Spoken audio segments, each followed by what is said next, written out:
Have you seen this case?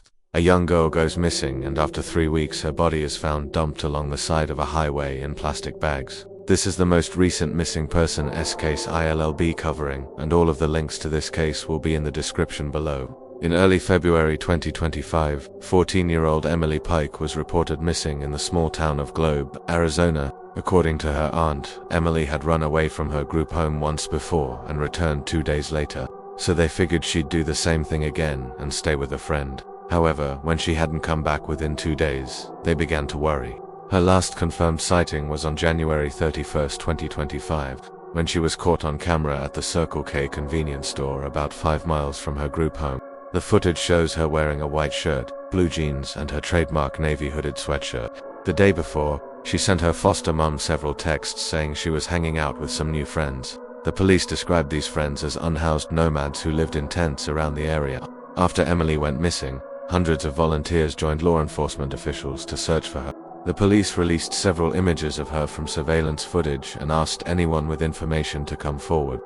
Throughout the first week of February, they followed up on dozens of tips, none of which panned out. Her foster mom made numerous posts on social media, one of which said, "I want my baby to know how many people are looking for her and trying to bring her home." Still, there were no solid leads. By February 11th, Emily had been missing for 11 days. A candlelight vigil was held for her outside of City Hall. Dozens of people attended, many holding homemade signs with messages for Emily like "Stay strong, we're coming for you." Her foster mother told the local news station, "Every minute I'm hoping for the best, praying for the best. That's all I can do." Then, on February 14th, nearly 3 weeks after she vanished, a hiker spotted 2 black contractor bags slumped beside the highway. When they realized they were human remains, they immediately called the cops. The bags were found off Highway 60 near the community of Miami, Arizona, about 15 miles west of Globe. Officers arrived on the scene and determined the bags were connected to Emily's disappearance. An autopsy revealed that she had died from blows to her head and face. Her death was officially ruled a homicide. When questioned, Emily's foster parents told investigators that she had argued with other kids at the group home and had been teased at school because of her foster parents' yellow ribbon campaign, but nothing seemed to be serious enough to make someone want to hurt her. Detectives interviewed several teens who knew Emily, including the boys she was reportedly hanging out with before she disappeared.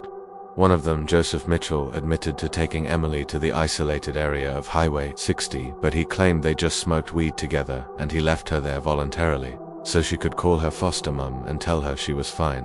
He then drove home, parked his car, walked inside and never looked back. His mother insisted he was innocent and allowed police to search their house and seize his phone, which they matched to the area where Emily was found, but he was never arrested.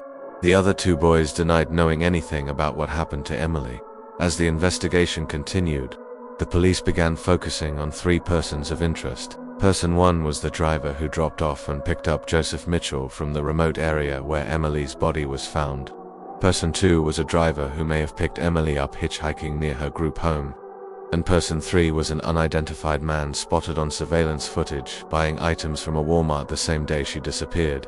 None of these persons of interest ever cooperated with the police. They either refused to answer questions or invoked their right to remain silent. On March 8th, over a month since Emily's remains were found, her family planned a balloon release in her honor. Hundreds showed up to participate. There were even hot air balloons shaped like flamingos and cartoon characters. By late March, the case had gone cold. The Globe Police Department had followed up on over 300 tips, but none led to an arrest.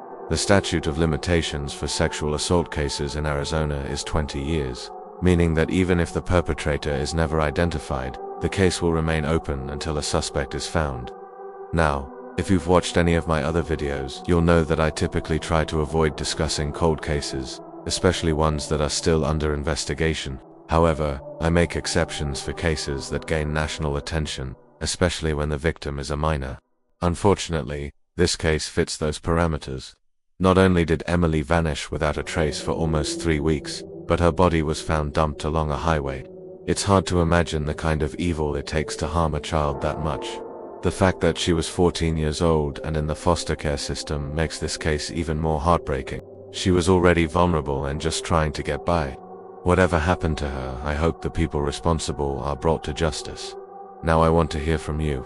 What do you think happened to Emily Pike? Let me know in the comments. And if you like this case, please subscribe to my channel, and thank you for watching. It has now been 9 months since the discovery of Emily Pike's remains. As of February, the Globe Police Department is still investigating her murder, but there have been no new developments. The case remains unsolved.